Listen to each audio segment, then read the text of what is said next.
आज हम बात करेंगे अस्थमा के बारे में, जो कि एक गंभीर बीमारी है। दोस्तों, अस्थमा एक लंबे समय तक रहने वाली फेफड़ों की बीमारी है जो आपके फेफड़ों में हवा के अंदर और बाहर जाने को कठिन बना देती है। अस्थमा किसी भी उम्र में शुरू हो सकता है। कभी कभी लोगों को बहुत कम उम्र में अस्थमा होता है और जैसे जैसे उनके फेफड़े विकसित होते हैं लक्षण दूर हो जाते हैं। लेकिन यह संभव है कि अस्थमा जीवन में बाद में फिर से आने की संभावना होती है। कभी कभी लोगों को युवा अवस्था में अस्थमा हो जाता है। अस्थमा के प्रकार दोस्तों, इस बीमारी के अन्य कई प्रकार होते हैं, जैसे कि नंबर 1 एलर्जिक अस्थमा।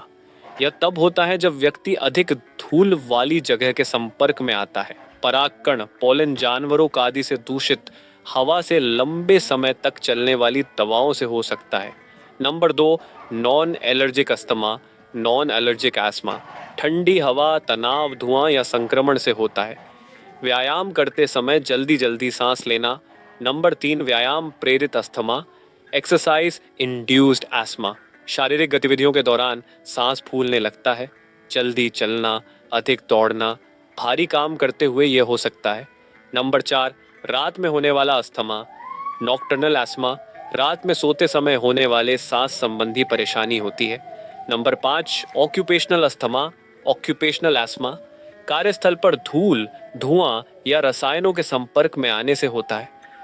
अस्थमा के कारण अस्थमा बीमारी के होने के मुख्य कारण इस प्रकार हैं: एलर्जी, धूल, धुआं, पराग, फफूंदी, पालतू जानवरों के संपर्क में आने से, वायु प्रदूषण, गाड़ियों का धुआं, सिगरेट का धुआं, केमिकल्स, संक्रमण, सर्दी खांसी, फ्लू वायरल इन्फेक्शन, मौसम में बदलाव, ठंडी हवा या नमी, भावनात्मक तनाव, चिंता, गुस्सा या मानसिक तनाव।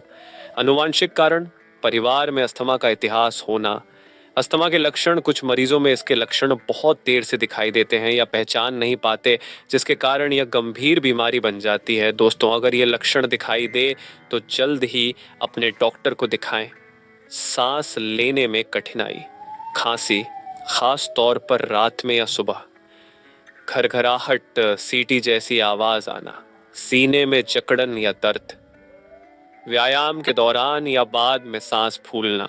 अस्थमा का एलोपैथिक से उपचार के दवाइयां और इन्हेलर, स्टेरॉयड और अन्य दवाएं सूजन को कम करने के लिए डॉक्टर द्वारा दी जाती हैं। अस्थमा के एलोपैथिक इलाज में मुख्य रूप से इन्हेलर, टेबलेट्स और अन्य दवाइयां दी जाती हैं।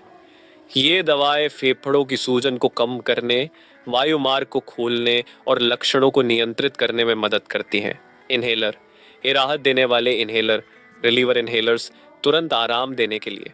ये ब्रोंकोडाइलेटर्स, ब्रोंचोडाइलेटर्स होते हैं जो सांस की नलियों को चौड़ा करके तुरंत राहत देते हैं। Salbutamol, Ventolin, Asthalin, levosalbutamol, Levolin, terbutaline, Bricanyl. ये तब इस्तेमाल किए जाते हैं जब सांस लेने में अचानक दिक्कत। कंट्रोलर इन्हेलर्स अस्थमा को रोकने के लिए। ये स्टेरॉयड, कोर्टिकोस्टेरॉइड्स और लंबी अवधि तक असर करने वाले ब्रोंकोडाइलेटर्स होते हैं, जैसे कि budesonide, Budecort, Pulmicort, fluticasone, Flixotide, beclomethasone, Beclate, salmeterol, fluticasone, Seretide, formoterol, budesonide, Symbicort, Foracort. इन्हें रोजाना इस्तेमाल किया जाता है ताकि अस्थमा के लक्षण न बढ़े। टेबलेट्स और capsules, anti inflammatory steroids, prednisolone, Omnacortil, dexamethasone, methylprednisolone ने मेट्रोल। ये केवल गंभीर अस्थमा अटैक में डॉक्टर की सलाह पर दी जाती हैं। ल्यूकोट्राइन रिसेप्टर एंटागोनिस्ट्स, एलर्जी से बचाने वाली दवा। Montelukast, Montair Singulair, montelukast, levocetirizine, Montair LC. ये दवाएं एलर्जी वाले अस्थमा के लिए दी जाती हैं। ब्रोंकोडाइलेटर्स, गोलियों के रूप में थियोफिलाइन, टेरिफिलिन, थियोएस्थलिन, डॉक्सोफिलाइन, डॉक्सोवेंट। ये दवाएं फेफड़ों की नलियों को चौड़ा करने में मदद करती हैं। एंटीहिस्टामिन, एलर्जी कम करने के लिए सिटिरिजाइन, लेवोसिटिरिजाइन, नेबुलाइजर। दवाई सल्बुटामोल, इप्राट्रोपियम ब्रोमाइड। अस्थमा स्वयं में बैक्टीरियल संक्रमण नहीं होता, इसलिए आमतौर पर एंटीबायोटिक्स इसकी रूटीन ट्रीटमेंट का हिस्सा नहीं होते। लेकिन अगर अस्थमा के मरीज को फेफड़ों में बैक्टीरियल संक्रमण जैसे ब्रोंकाइटिस या निमोनिया हो जाए तो डॉक्टर एंटीबायोटिक दे सकते हैं। आमतौर पर दी जाने वाली एंटीबायोटिक्स, अगर अस्थमा के मरीज को बैक्टीरियल इन्फेक्शन हो जाए तो ये दवाएं दी जा सकती हैं। एमॉक्सिसिलिन क्लावुलानिक एसिड या ब्रोंकाइटिस और फेफड़ों के इन्फेक्शन में दी जाती मैक्रोलाइडिस हल्के अस्थमा मरीजों के लिए। अजिथ्रोमाइसिन, अजिथ्रल, जिथ्रोमैक्स, क्लैरिथ्रोमाइसिन, क्लैरिसिड ये सांस की नलियों में सूजन और हल्के बैक्टीरियल इन्फेक्शन में मदद करते हैं। सेफालोस्पोरिन ग्रुप गंभीर मामलों में सेफुरॉक्साइम, सेफ्टुम, सिनासेफ, सेफिक्सिमे, टैक्सिमो, सेफ्स्पैन। अगर इन्फेक्शन गंभीर हो जाए जैसे निमोनिया तो ये दी जाती हैं। फ्लोरोक्विनोलोन ग्रुप केवल गंभीर संक्रमण के लिए लेवोफ्लॉक्सासिन, लेवोफ्लॉक्स, मॉक्सीफ्लॉक्सासिन, मॉक्सीसिप ये दवाएं केवल गंभीर फेफड़ों के संक्रमण लंग इन्फेक्शन में दी जाती हैं। किन मामलों में एंटीबायोटिक जरूरी हो सकती है? अगर अस्थमा के मरीज को तेज बुखार, हरी या पीली बलगम और सांस लेने में बहुत ज्यादा तकलीफ हो, बैक्टीरिया से हुआ ब्रोंकाइटिस या निमोनिया हो जाए, इम्यून सिस्टम कमजोर हो जिससे संक्रमण जल्दी हो जाता हो। किन मामलों में एंटीबायोटिक न ले? सामान्य अस्थमा अटैक के लिए, एलर्जी से होने वाले अस्थमा में डॉक्टर की सलाह के बिना। अस्थमा के मरीजों को एंटीबायोटिक सिर्फ बैक्टीरियल इन्फेक्शन होने पर दी जाती है, न कि अस्थमा अटैक रोकने के लिए, इसलिए इनका उपयोग सिर्फ डॉक्टर की सलाह पर ही करें। सावधानी, कोई भी दवा डॉक्टर की सलाह के बिना न लें। अस्थमा का इलाज इनहेलर के जरिए सबसे प्रभावी होता है। अगर अस्थमा बार बार हो रहा है तो नियमित रूप से इनहेलर का उपयोग करें। आयुर्वेदिक उपचार, अस्थमा का आयुर्वेदिक उपचार। आयुर्वेद में अस्थमा को तमक श्वास कहा जाता है, जो कि वात और कफ दोष के असंतुलन के कारण होता है। इसका इलाज जड़ी बूटियों, पंचकर्म, आहार सुधार और योग प्राणायाम से किया जाता है।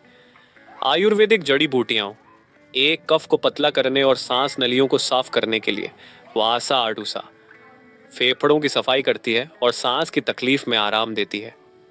मुलेठी, यष्टिमधु गले और श्वसन नलियों की सूजन कम करती है। सौंठ, ड्राई जिंजर फेफड़ों से अतिरिक्त कफ निकालने में मदद करता है। काली मिर्च और हल्दी बलगम हटाकर सांस नलियों को खोलती हैं। बी इम्यूनिटी और फेफड़ों को मजबूत करने के लिए अश्वगंधा तनाव कम करता है और श्वसन तंत्र को मजबूत बनाता है। गिलोय रोग प्रतिरोधक क्षमता बढ़ाता है और एलर्जी कम करता है। तुलसी श्वसन तंत्र को साफ करके अस्थमा के अटैक को कम करने में मदद करती है। आयुर्वेदिक दवाएं, ये दवाएं आमतौर पर आयुर्वेदिक डॉक्टर की सलाह पर ली जाती हैं। सितोपलादी चूर्ण कफ कम करने के लिए, तालिसादी चूर्ण सांस की तकलीफ के लिए, स्वस्कुथर रासा पुरानी खांसी और बलगम के लिए, कानाकासावा वसारिष्टा फेफड़ों की सफाई और सांस लेने में मदद, च्यवनप्राश इम्यूनिटी बढ़ाने और अस्थमा रोकने के लिए, वमना शरीर से अतिरिक्त कफ निकालने के लिए, नस्य नाश्यम नाक में हर्बल तेल डालकर सांस की नलियों को साफ करने के लिए। घरेलू उपाय, हल्दी वाला दूध रात को सोने से पहले पिएं, सूजन कम करता है। शहद अदरक कफ को पतला करता है और गले को आराम देता है। तुलसी, काली मिर्च, शहद की चाय इम्यूनिटी बढ़ाने में मदद करती है। गुनगुना पानी दिन भर पीने से बलगम नहीं जमता। सरसों के तेल की मालिश सीने और पीठ पर करने से सांस लेना आसान होता है। अस्थमा रोगियों के लिए आयुर्वेदिक आहार, हल्का, गर्म और सुपाच्य भोजन खाएं। दूध में हल्दी या अदरक मिलाकर पिएं। तली भुनी, ठंडी और भारी चीजें न खाएं। आइसक्रीम, कोल्ड ड्रिंक और डेयरी प्रोडक्ट्स से बचें। रात में देर से भोजन न करें। आयुर्वेद में अस्थमा को प्राकृतिक तरीके से ठीक करने के लिए जड़ी बूटियां, पंचकर्म और योग का उपयोग किया जाता है। सही आहार और जीवन शैली अपनाने से अस्थमा के अटैक को रोका जा सकता है। कोई भी आयुर्वेदिक दवाई लेने से पहले अपने डॉक्टर से सलाह जरूर लें। दोस्तों, ये वीडियो आपको कैसी लगी? अच्छी लगी तो शेयर जरूर करें और ऐसी स्वास्थ्य संबंधी जानकारी के लिए हमारे चैनल को सब्सक्राइब जरूर करें। वीडियो देखने के लिए धन्यवाद।